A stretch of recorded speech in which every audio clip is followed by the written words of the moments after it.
Estamos cercados por un mundo invisible que se extiende a nuestro alrededor, un universo microscópico habitado por miles y miles de millones de individuos. Algunos se han instalado en nuestros hogares, en nuestra piel e incluso en nuestros cuerpos. Sin embargo, llevamos décadas combatiendo contra estos invasores.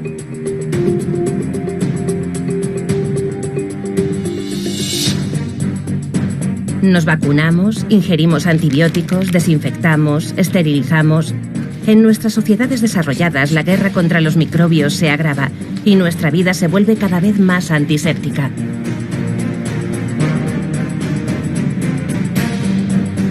Utilizando este tipo de medidas higiénicas, hemos conseguido reducir la mortalidad infantil y la propagación de enfermedades infecciosas. ¿Pero deberíamos combatir contra todos los microbios sin distinción? ¿Representan todos una amenaza para la humanidad? ¿Cómo sería el mundo si pudiéramos agitar una varita mágica y hacer que todos estos minúsculos habitantes de nuestro mundo desaparecieran súbitamente?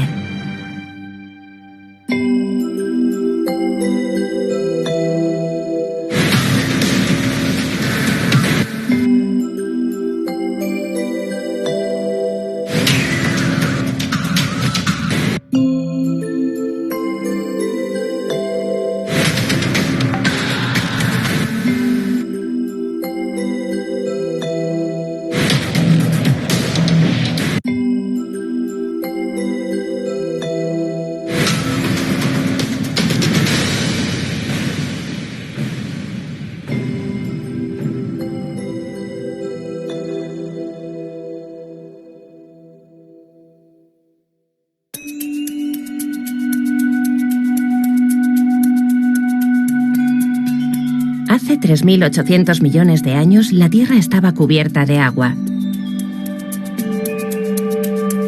En la superficie, islas emergentes de la corteza terrestre formaban los primeros continentes.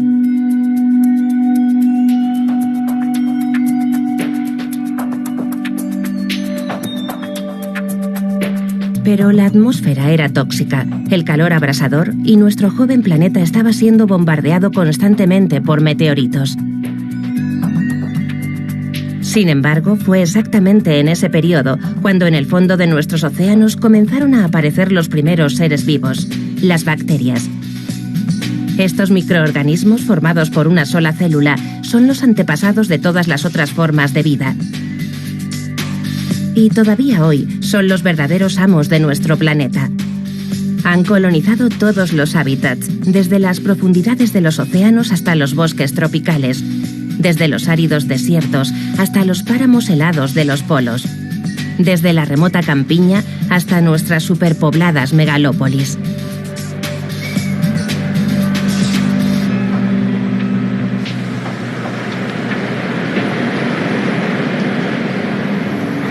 Chicago, en el noreste de Estados Unidos, está como todos los pueblos y ciudades, habitado por muchos más microbios que seres humanos.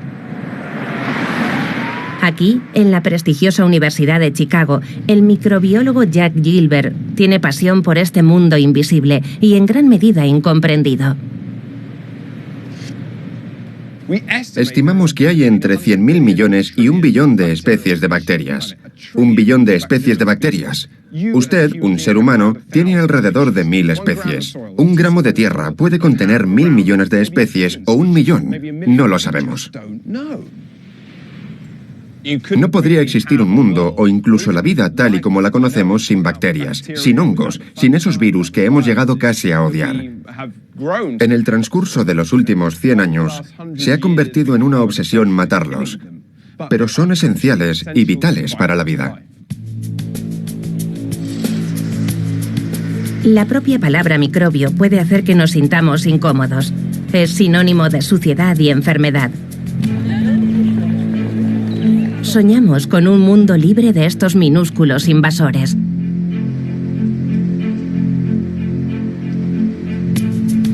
Sin embargo, sin ellos, tendríamos serios problemas. Empezando por aquellos que han tomado nuestro cuerpo como residencia.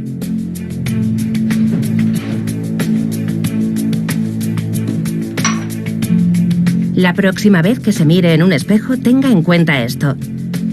Cada ser humano es un ecosistema viviente que proporciona un hogar a 10 veces más células germinales que células humanas.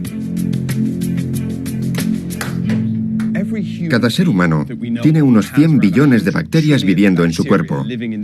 Entre el 90 y el 95% de esas bacterias viven en nuestros intestinos. Y el resto en la piel, en la boca, cualquier parte del cuerpo tiene su propia comunidad de bacterias. Aproximadamente 1 kilo de nuestro cuerpo está compuesto de bacterias. Es una cantidad considerable y están intrincadamente vinculadas a nuestra salud y bienestar. Y solo estamos empezando a desvelar esas complejidades, esas redes de relaciones.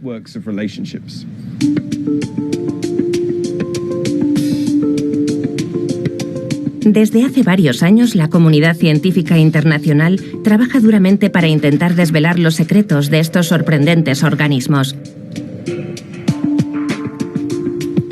Cerca de París, Metagenopolis es un centro único en Europa, especializado en el estudio de los microorganismos que habitan en nuestro sistema digestivo, conocidos como microbiota intestinal.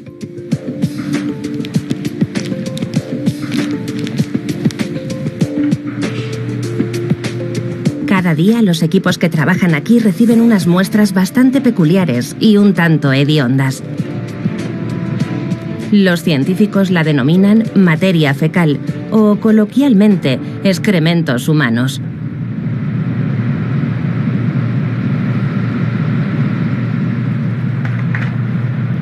La primera fase de los análisis consiste en la preparación de las muestras. Las heces se homogenizan y se diluyen para que puedan mantenerse en condiciones óptimas. Luego, las muestras se envían a una plataforma robotizada con tecnología de última generación.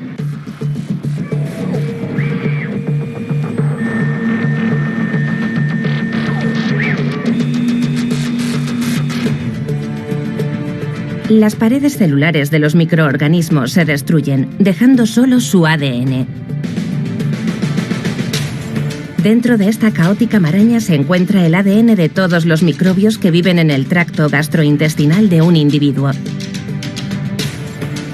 Esta jungla de genomas se divide entonces en fragmentos regulares que posteriormente se copian a sí mismos miles de veces, utilizando un cóctel de moléculas específicas. Los innumerables fragmentos obtenidos así se colocan en una última máquina, el secuenciador de alto rendimiento. Este robot es capaz de leer el ADN de las bacterias letra a letra, gen a gen, a la velocidad de decenas de miles de letras al día.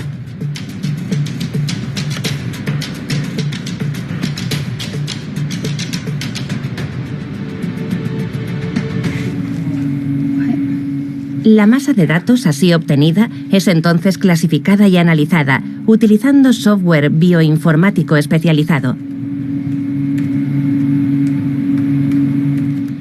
Joël Doré, director científico de Metagenopolis, considera que estas nuevas herramientas secuenciadoras han revolucionado la investigación, proporcionando por primera vez una imagen completa de la microbiota intestinal humana. La microbiología clásica requiere el uso de cultivos para desarrollar las bacterias, pero haciéndolo así, estábamos perdiendo una gran parte de la microbiota intestinal humana dominante. Así que hemos pasado a caracterizaciones conseguidas del ADN, de los genes que somos capaces de extraer directamente del contenido del intestino. Y esto nos ha proporcionado una visión nueva. Hemos sido capaces de identificar miles y miles de especies. Hemos listado más de 10 millones de genes bacterianos diferentes. Cada ser humano alberga en su intestino entre 100 y 200 especies de bacterias, con nombres exóticos como Ruminococcus niavus, Escherichia coli o Bacteroides fragilis. Pero las bacterias no son los únicos habitantes cotidianos de nuestro sistema digestivo.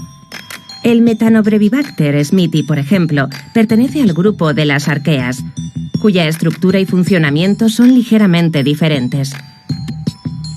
En los giros y ondulaciones del intestino encontramos también hongos microscópicos como el Candida albicans y virus que no son solo responsables de enfermedades. La microbiota intestinal es de hecho un órgano por sí solo, activo desde los primeros segundos de vida.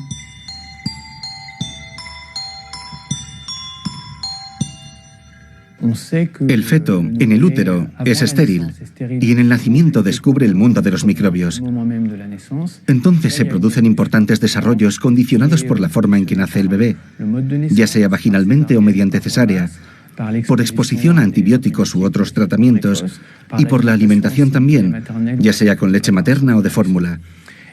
Luego, de forma gradual, durante los primeros 3 años más o menos, la microbiota se construye, se diversifica y se convierte en extraordinariamente estable. Desde nuestro primer llanto hasta nuestro último aliento, estos seres invisibles están colonizando cada rincón de nuestro sistema digestivo. Y a cambio de alojamiento y comida, nos proporcionan todo tipo de servicios. Sin ellos, no seríamos capaces de digerir adecuadamente ni de sintetizar moléculas esenciales como las vitaminas. Estaríamos también sin protección contra la intrusión de organismos patógenos. Nuestro sistema inmunológico fallaría completamente. Una persona sin microbiota sería una persona amenazada de muerte inminente.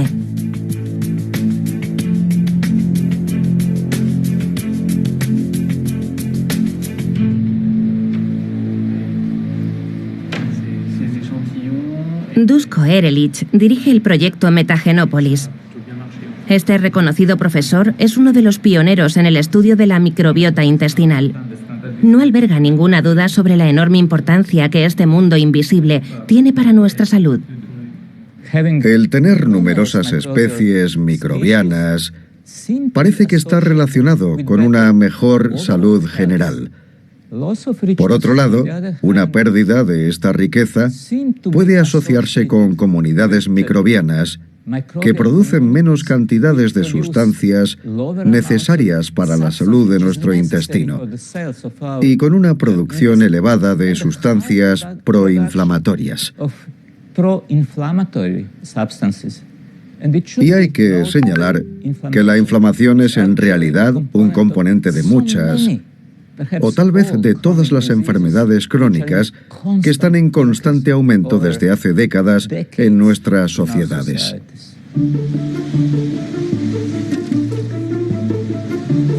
Obesidad, diabetes, alergias, enfermedades del hígado y del sistema cardiovascular. En los países industrializados estas patologías se están propagando a un ritmo acelerado y parece ser una consecuencia directa de ciertos cambios en la flora intestinal de las poblaciones. Los motivos son el uso de antibióticos a gran escala, unas medidas higiénicas cada vez más drásticas y, por encima de todo, una dieta en la que la concentración de azúcar y grasa es cada vez mayor.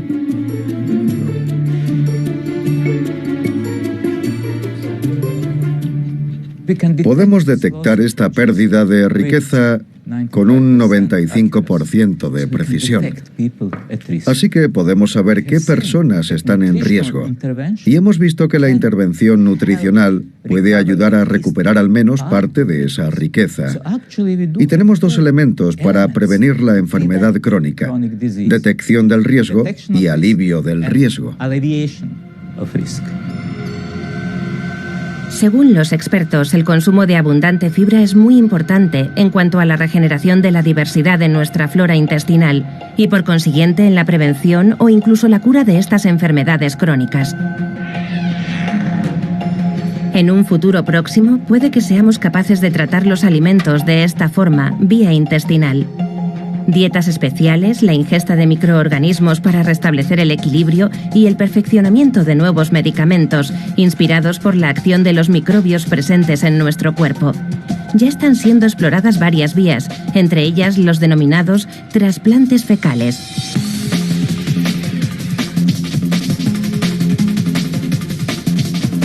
El principio de este sorprendente trasplante es muy sencillo. Se toman las heces de un individuo sano y se purifican. Luego, mediante una colonoscopia, se introducen en el aparato digestivo del paciente receptor. El trasplante microbiano se está utilizando como la cura principal para infecciones persistentes por Clostridium difficile, que provoca diarrea crónica. La gente padece diarrea crónica durante años.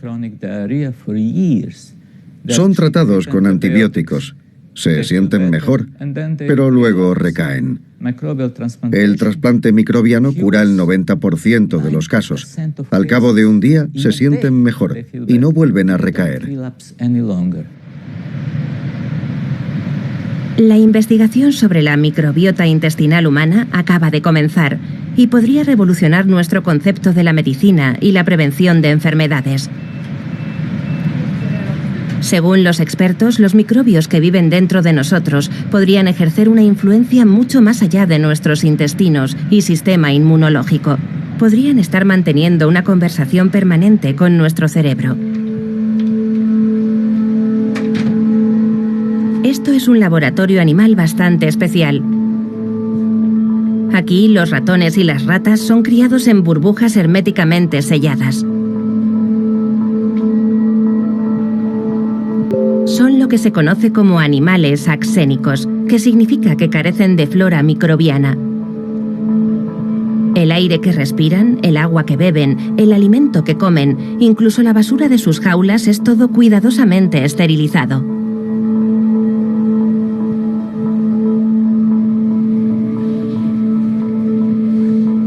Laurent Nodon es neurofarmacólogo. Está estudiando los niveles de ansiedad en ratones axénicos.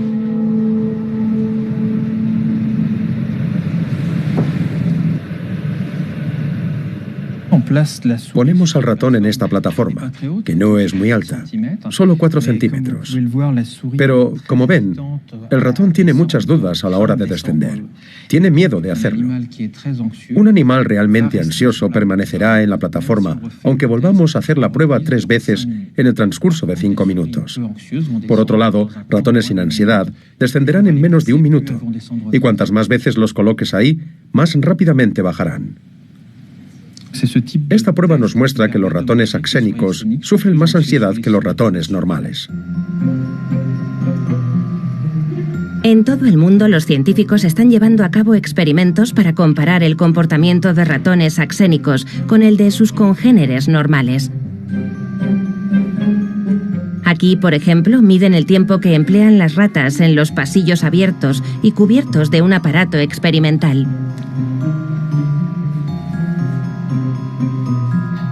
Habitualmente un animal normal explorará más las zonas abiertas, mientras que una rata axénica que sufre una mayor ansiedad tiende a esconderse en las sombras. Este vínculo entre la microbiota y el cerebro en la neurobiología representa algo totalmente nuevo, algo que nadie tomaba en consideración. Hablar de un vínculo entre la microbiota y el cerebro hace 5 o 6 años habría hecho sonreír a la gente. Ha sido en los últimos años cuando nos hemos dado cuenta de este importante vínculo que no habíamos tenido en cuenta. Y puede cambiar por completo nuestro enfoque en lo que concierne a las enfermedades psiquiátricas y a las terapias que utilizamos para estas enfermedades. La investigación en los humanos no ha hecho más que empezar. Los primeros resultados parecen indicar que nuestras bacterias intestinales tienen una influencia en algunos aspectos de nuestro comportamiento y pueden incluso influir en enfermedades neurológicas graves como el autismo, el Parkinson o el Alzheimer. ¿Cómo pueden los microbios influir en nuestro cerebro hasta tal extremo? Para averiguarlo, se necesitarán años de investigación. Mientras tanto, mantener una población microbiana sana y variada en los recovecos de nuestro intestino parece ser una manera eficaz de protegernos contra muchas enfermedades de la mente y también del cuerpo. Es importante considerar que no somos solamente un organismo humano. Somos una simbiosis entre nuestra parte humana y nuestros microbios. Y asumiendo el hecho de que somos una simbiosis entre nuestros microbios y nuestras células, nos estamos proporcionando los medios para tener una mejor salud de forma permanente. Los miles y miles de millones de bacterias, arqueas y hongos microscópicos que viven dentro de nosotros distan mucho de ser un enemigo al que debamos combatir. Muy al contrario, son nuestros aliados indispensables y deberíamos cuidar muy bien de ellos. Pero este mundo invisible y multitudinario no solo reside en nuestros intestinos. Cada rincón del cuerpo humano está, de hecho, colonizado. Cada parte de nuestro cuerpo tiene un ecosistema microbiano único. Nuestra boca es muy diferente al interior de nuestro cuerpo, porque aquí hay oxígeno.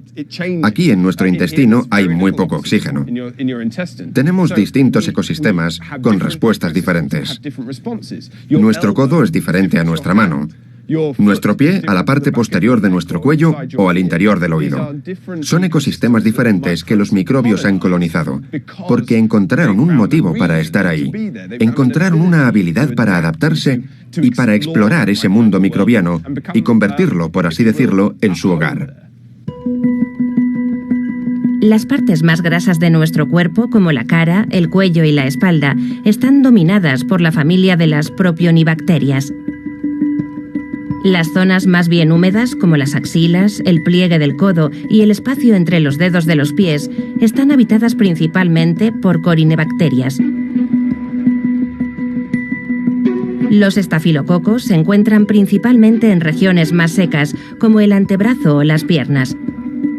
Hay unas 15 especies diferentes detrás de nuestros oídos, 700 especies en nuestra boca y varias docenas en nuestros orificios nasales y nuestros ojos.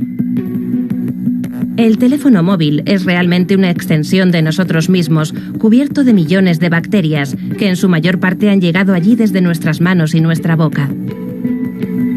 De hecho, cada parte de nuestro cuerpo constituye un nicho ecológico especial. A nivel microscópico, nuestras axilas son tan diferentes a nuestros brazos como la selva tropical amazónica y el desierto del Sáhara. Todos estos organismos microscópicos juegan un papel esencial a la hora de defendernos de ataques externos. ¿Qué ocurriría si desaparecieran todos de repente? ¿Podríamos sobrevivir sin ellos?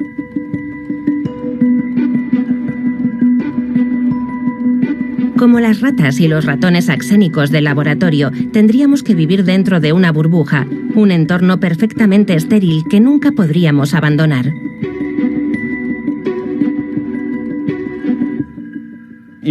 Puede que hayan oído hablar del niño burbuja. Un niño que nació con una inmunodeficiencia severa. No podía sobrevivir en el mundo exterior porque habría sido atacado por patógenos y habría muerto. Su cuerpo no podía controlar las bacterias. No podía tener contacto físico. Nunca pudo ser abrazado por su madre. Es una forma horrible de existir en el mundo. Y murió por una infección patógena que contrajo. A mí no me gustaría vivir esa vida. Sería una existencia sin sentido. Un intento absurdo querer permanecer así de estéril. Porque nuestro cuerpo no se desarrollaría correctamente. Tendríamos anomalías de comportamiento. Nuestra fisiología estaría indebidamente distorsionada. Nadie debería intentar vivir en una burbuja. Podríamos vivir fuera de esa burbuja si agitando una varita mágica hiciéramos desaparecer todos los microbios del mundo. Algo que es, por supuesto, inimaginable, ya que los microorganismos están en todas partes en nuestro entorno. Nuestros hogares, por ejemplo, son refugios de microbios. Desde el suelo hasta el techo, desde el baño hasta la cocina, todos nuestros esfuerzos por limpiar y desinfectar son inútiles. Miles de millones de bacterias comparten discretamente con nosotros cada momento de nuestra vida. Por fortuna, el 99% no representa ningún peligro para nosotros, algo que no constituye ninguna sorpresa, ya que prácticamente todas ellas proceden de nuestros propios cuerpos. La gente estaba, básicamente, poblando el microbioma de ese entorno que no tenía su propio microbioma.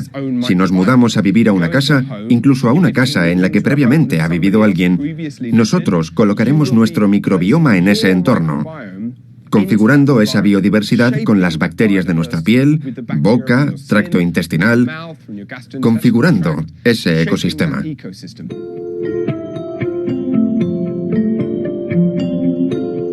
De hecho, cada uno de nosotros es una auténtica fuente de microbios, un manantial inagotable. Los diseminamos por donde quiera que vayamos. Cada ser humano está básicamente exudando en su entorno alrededor de 38 millones de células bacterianas. Es como una nube microbiana que vive a nuestro alrededor. Cada individuo tiene una rica aura de biodiversidad de bacterias alrededor de su cuerpo. Salen de nuestra piel, ya que está en contacto directo con el entorno. De nuestra boca. Mientras estoy hablando ahora mismo hay una nube de bacterias que están saliendo de mi boca, e incluso de otras partes del cuerpo. Podríamos asustarnos, pero si nos paramos a pensar, nosotros como especie hemos evolucionado en comunidades. Nuestros abrazos, besos, nuestra interacción física son potencialmente un resultado de los beneficios de compartir bacterias que se encuentran en nuestra comunidad más próxima. Tal vez si alguien que tiene una comunidad microbiana sana pudiera compartir esa comunidad, podría beneficiar la aptitud evolutiva, las posibilidades de tener más descendencia de esa tribu o población. Jarrad Marcel es microbiólogo y miembro del equipo de Jack Gilbert. Hoy está realizando un trabajo práctico en casa para uno de los proyectos del laboratorio, al que llaman Proyecto de Microbiomas en el Hogar. Durante 6 semanas, 20 científicos voluntarios como Jarrad han estado pasando bastoncillos humedecidos por mesas, suelos, interruptores de luz y picaportes, desde la cocina hasta el baño, e incluso en los dormitorios, pasillos e inodoros. Al mismo tiempo han estado tomando muestras de las manos, nariz y pies de todas las personas que viven en la casa. Todas las muestras son cuidadosamente registradas y enviadas al laboratorio, donde serán analizadas exhaustivamente.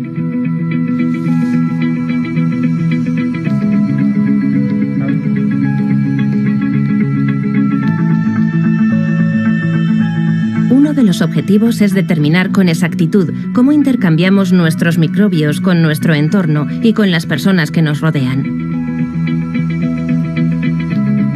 Mediante la compilación de decenas de miles de datos, Jarrad y sus colegas han trazado las redes de interacción en cada uno de los hogares estudiados. Todos los puntos marcados en rojo corresponden a muestras humanas: las manos, los pies, la nariz. Y los puntos azules son muestras del entorno, como suelo, cocina, pomos, encimera. Lo que estamos viendo, en este caso en la casa de Jack, son movimientos directos de bacterias. Las bacterias de las manos, por ejemplo, probablemente acaban en la encimera, en los pomos o en los interruptores de luz. Las bacterias de los pies acaban en el suelo y en los elementos asociados con el suelo. También observamos interacciones directas entre los habitantes de la casa. Por ejemplo, la mano de una persona es probable que toque la mano de otra. Es probable que Jack abrace a sus hijos o que bese a su mujer. Es decir, interacciones normales en la vida de cualquier hogar. Cada área de nuestra casa está habitada por ecosistemas microbianos específicos, procedentes de las diferentes partes de nuestro cuerpo.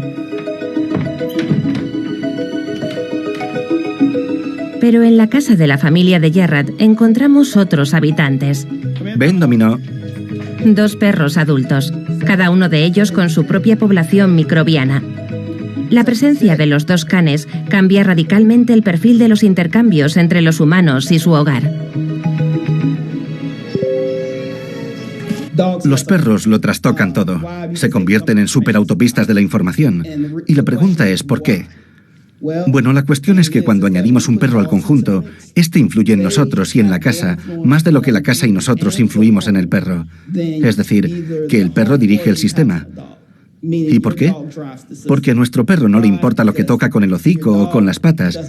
Tocará todo lo que pueda tocar. La consecuencia es que las redes de interacción microbianas se vuelven locas. Nuestras manos entran en contacto con el suelo, nuestros pies entran en contacto con nuestra cara, la lengua del perro con nuestras fosas nasales y así sucesivamente. Y se produce lo que podríamos llamar una sobrecarga de intercambio microbiano. Solemos pensar que nuestra casa se convierte en un entorno sucio que requiere ser limpiado más a menudo. Pero lo que hemos observado y lo que nos enseña la literatura científica es que las personas que conviven con perros son más resistentes al asma y a otras alergias, porque somos colonizados por más microbios. lo que nos expone de forma natural a diferentes tipos de alérgenos. Nuestro organismo puede desarrollar así mecanismos de resistencia y herramientas de defensa, y también puede regularse ante la presencia de estas bacterias en nuestro hogar. Muchos microbiólogos están ahora convencidos de que la obsesión actual por la esterilidad no es solamente un esfuerzo vano, sino que de hecho es manifiestamente perjudicial. No es un mundo sin bacterias lo que necesitan nuestros hogares, sino un mundo enriquecido con ellas. Jack Gilbert piensa que deberíamos tener al menos una decena más de especies a nuestro alrededor. Entonces, ¿cuál es la solución? Hacer algo sensato. Salir más al exterior, dar un paseo por el parque, hacer labores de jardinería, manipular la tierra, tener animales dentro de nuestra casa. Tal vez tener plantas de interior, aunque no tenemos pruebas, aparte de las estadísticas sobre el asma, que indiquen que representan un beneficio significativo. Pero no hacen ningún daño, y es bastante probable que resulten beneficiosas para nuestra salud. Pero incluso fuera de nuestros hogares, nuestro entorno es cada vez más aséptico. Nuestras ciudades crecen año tras año y el asfalto se extiende, haciendo prácticamente imposible cualquier contacto con la tierra. El resultado es que nuestra exposición a los microbios se está reduciendo drásticamente y las incidencias de asma y alergias se están disparando en las áreas urbanas. Desde el final de la Segunda Guerra Mundial, el número de personas afectadas se ha cuadruplicado. Esta distancia cada vez mayor entre los seres humanos y los microorganismos preocupa a una serie de expertos. En un intento por abordar el problema, Jack y su equipo han implementado un amplio estudio de las poblaciones microbianas en el corazón de las principales ciudades estadounidenses. Durante meses han analizado parques, superficies de agua, calles e incluso las paredes de los edificios. Ya han cartografiado las poblaciones microbianas del río Chicago y de todo Central Park en Nueva York. Lo que queremos saber es, si un niño crece en una casa cerca de un parque o cerca de un ambiente donde hay muchos animales, ¿es menos probable que desarrollen asma, alergias o intolerancias a los alimentos? ¿Es posible que rediseñando nuestras ciudades y aumentando la microbiodiversidad a la que están expuestos nuestros hijos en un entorno urbano, podamos aliviar estas condiciones y mejorar su calidad de vida? En las grandes ciudades modernas existen unas pocas zonas dispersas, como parques y ríos, con una rica microbiodiversidad.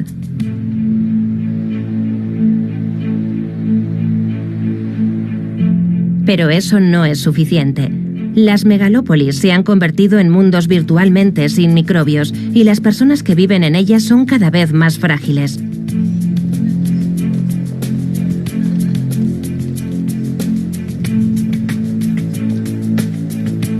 ¿Entonces la solución sería irse a vivir al campo? Un estudio científico reciente parece ir en ese sentido.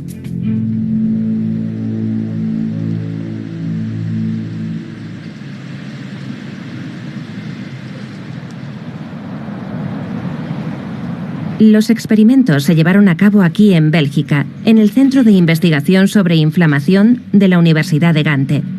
Un equipo de científicos hizo respirar a unos ratones polvo extraído del suelo de varias granjas. A continuación, expusieron a los animales a un potente alérgeno para observar su reacción. Los roedores no desarrollaron ninguna alergia. La exposición al polvo de granja parecía haberlos inmunizado totalmente. Hamida Hamad, la directora de este programa de investigación, está ahora comparando los pulmones de ratones alérgicos con los de los ratones expuestos al polvo de granja. Lo que vemos es el bronquio de un ratón en el interior del pulmón y también vasos sanguíneos que se pueden ver claramente aquí y aquí. Podemos ver que este ratón ha desarrollado asma alérgico porque alrededor de este gran bronquio y alrededor de estos vasos sanguíneos hay muchas células inflamatorias.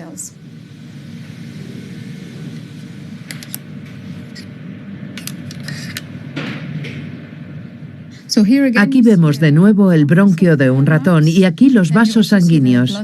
Y lo primero que observamos en este ratón es que no hay células inflamatorias alrededor de los vasos sanguíneos. El espacio está bastante vacío y tampoco hay nada alrededor de este bronquio que sugiera la presencia de células inflamatorias. Eso significa que está sano y no ha desarrollado asma.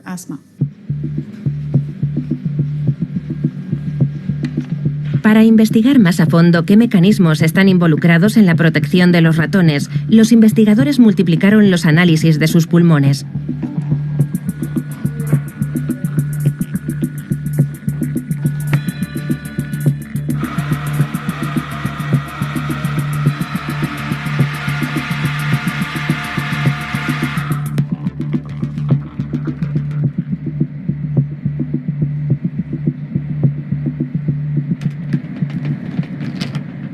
Cuando observamos de nuevo los genes que se expresan en estas células epiteliales previamente expuestas al polvo de granja, vemos un fuerte aumento de la expresión de una enzima llamada A20.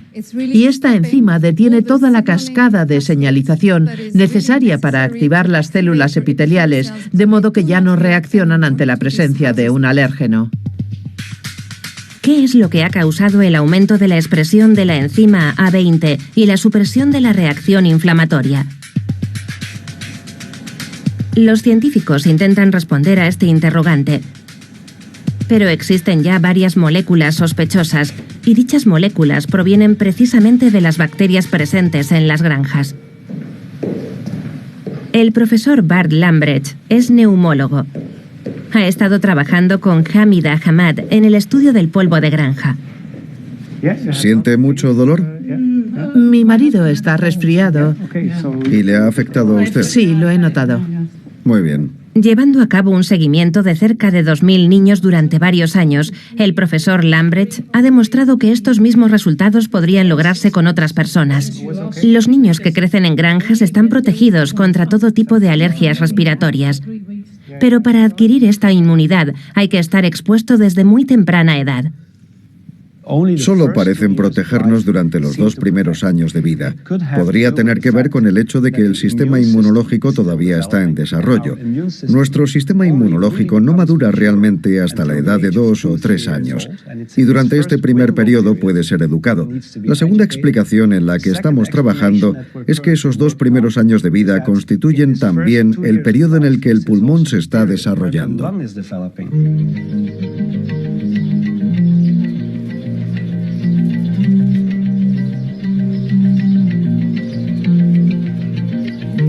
Existe otro parámetro sorprendente con respecto a la adquisición de esta protección. Solo un tipo particular de granja parece ofrecer a los niños una inmunidad completa. En los estudios que hemos realizado hemos observado específicamente el polvo de las granjas lecheras. Así que la gran pregunta es, ¿funcionaría con cualquier granja? ¿Funcionaría con una granja avícola, una granja de cerdos o con grandes granjas productoras de carne? Y la mayoría de los datos parecen indicar que este efecto solo se produce cuando se trata de granjas lecheras. El motivo es que una granja lechera es un ambiente muy específico. Hay un montón de heno en el establo. El heno está seco, con lo cual genera un polvo en particular, y las vacas están en contacto muy estrecho con los seres humanos, algo que no ocurre en otras granjas.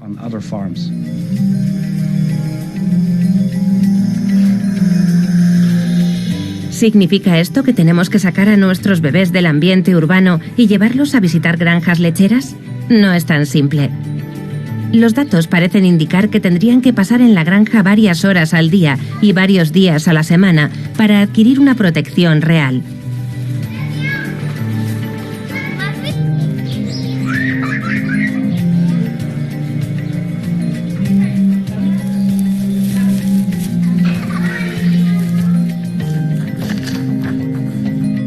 A pesar de ello, el mensaje parece claro para los habitantes de las ciudades. Incluso sin adquirir una inmunidad total, podemos al menos limitar los riesgos, enriqueciendo nuestro ambiente microbiano.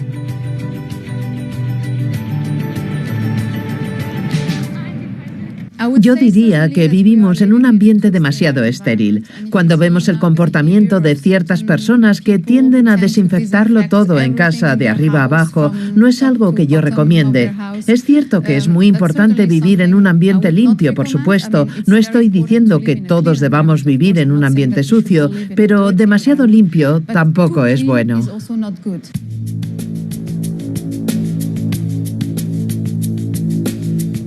No existe la menor duda del papel primordial que desempeñan los microorganismos en nuestra vida cotidiana. Una persona sin microbios en los intestinos o en la piel sería una persona peligrosamente debilitada, incapaz de alimentarse correctamente o defenderse contra agentes patógenos. Casas, calles y ciudades exentas de esta horda invisible debilitan nuestro sistema inmunológico. Un mundo sin microbios, de hecho, nos enfermaría.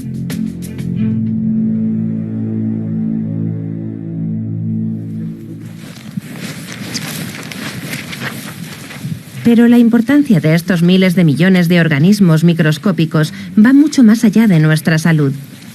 Uno de los principales hábitats de los microbios apenas se tiene en cuenta, y sin embargo está justo debajo de nuestros pies.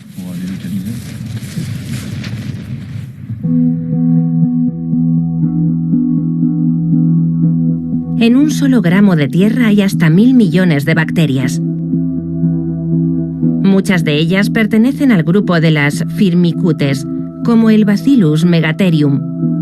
Otras son lo que se conoce como proteobacterias, como estos rizobios, que se aferran a la raíz de una planta leguminosa con la que viven en simbiosis.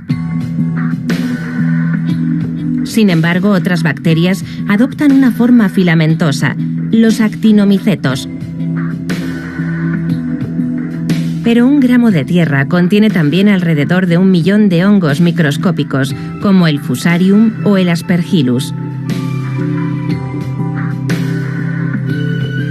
Todos estos microorganismos se concentran en los primeros 30 a 40 centímetros de tierra, donde hay oxígeno y alimento suficiente, y constituyen el mayor reservorio de vida de todo el planeta.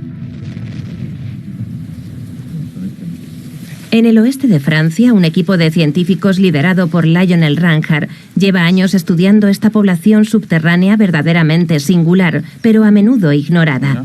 ¿Aquí está bien? Perfecto. Bien.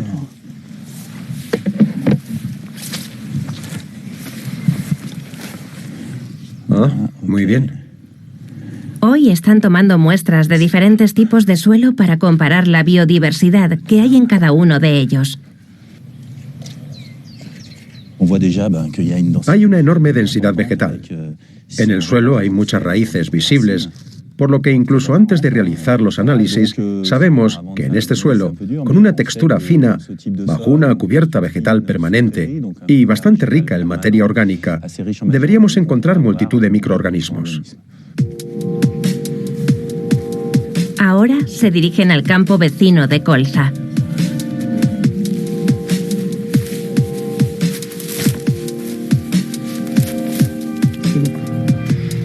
Vamos a ir un poco más lejos. ¿Tú me dices? Sí, aquí.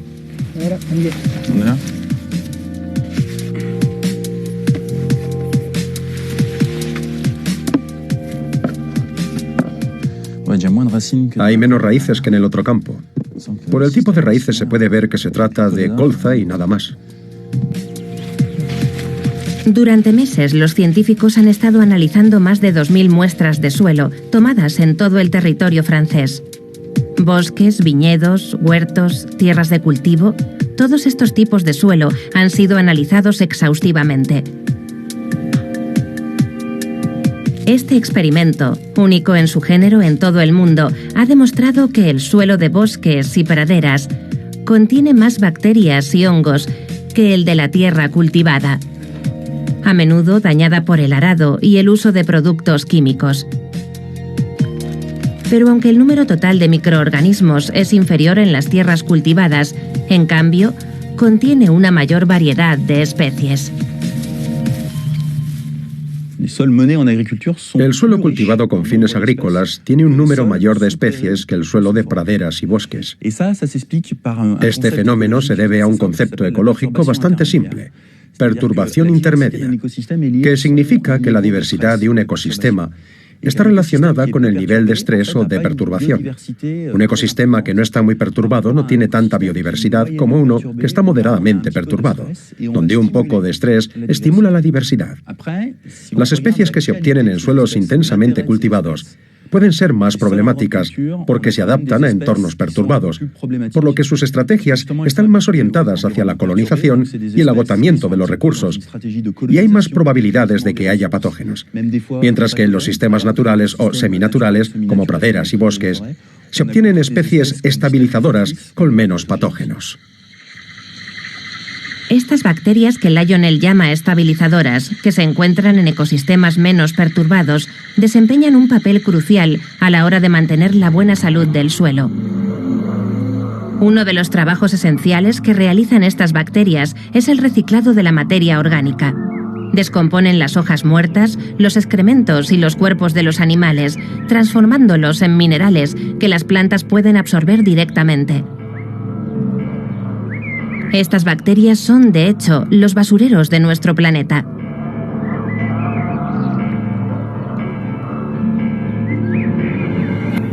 Los experimentos de laboratorio han demostrado que cuanto más numerosa y diversa sea la población de bacterias, más eficaz será el reciclado.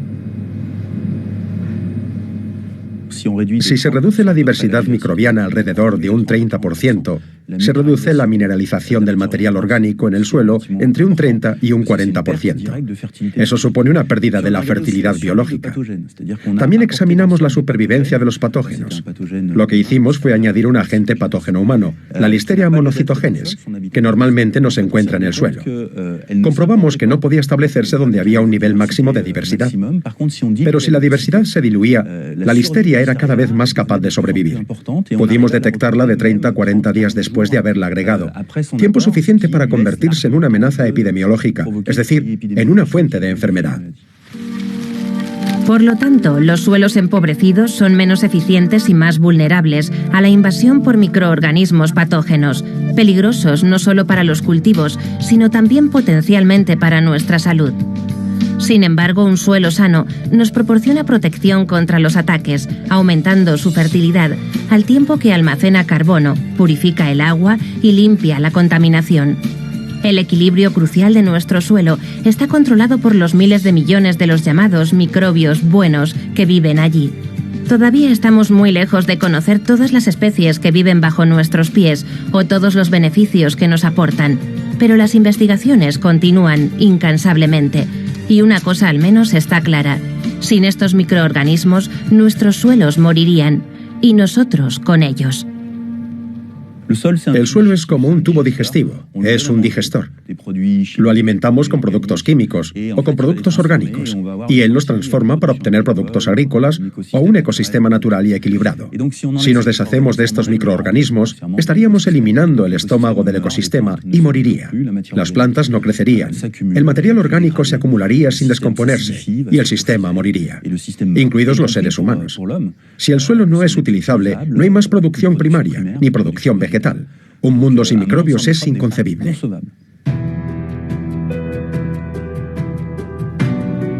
Desde las tierras de cultivo a los bosques más densos, desde los polos helados a los océanos más profundos, desde los parques de las ciudades hasta nuestros hogares, desde el exterior de nuestra piel hasta el interior de nuestros cuerpos, los microbios se han adaptado a todo tipo de ambientes. Y sin darnos cuenta, toda nuestra existencia depende de este mundo invisible.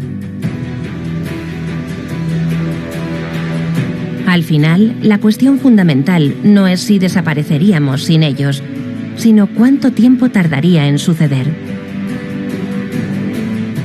Si los hongos, las bacterias y los virus desaparecieran repentinamente, todos nosotros como especie probablemente sobreviviríamos, porque el agente más susceptible de causarnos la muerte es una bacteria, un virus o un hongo, el ataque de un patógeno. Sobreviviríamos, pero nuestro cuerpo no digeriría bien la comida, y la comida no se desarrollaría bien. Las plantas crecen mal en ausencia de bacterias, y los animales. Así que podríamos sobrevivir un par de años hasta que nuestras fuentes de alimento escasearan. Imagínese un mundo en el que nada descompusiera la biomasa que nos rodea. Comenzaría a llenarse literalmente de desechos. Veríamos hojas muertas por todas partes. Nuestros desechos biológicos, los que arrojamos tirando de la cadena, se acumularían porque no podríamos descomponerlos. El mundo se convertiría en un gigantesco vertedero, en un infierno. Sin este mundo invisible que bulle a nuestro alrededor, la vida en la Tierra sería virtualmente imposible. Después de algunos años de guerra y hambruna, la humanidad finalmente perecería bajo una montaña de desechos. Por fortuna, no es un escenario muy probable. Los microbios estaban aquí mucho antes que nosotros y seguirán estando mucho tiempo después de que nosotros nos hayamos extinguido. Los microbios han estado aquí durante 3.800 millones de años. Los organismos que podemos ver llevan aquí unos 500 millones de años. Como especie, los seres humanos llevamos aquí entre 200.000 y 400.000 años. Los microbios son la verdadera forma de vida de este planeta. Nosotros somos solo un destello. Ellos nos han colonizado y seguirán aquí después de nuestra desaparición como especie. Tras décadas de guerra contra los microorganismos, ha llegado el momento de que les brindemos el respeto que se merecen. Los microbios responsables de nuestras enfermedades, aquellos a los que tanto tememos, no son más que una ínfima minoría dentro de la enorme multitud de organismos mágicos que trabajan ocultos entre las sombras para mantenernos a nosotros y a nuestro planeta vivos y sanos.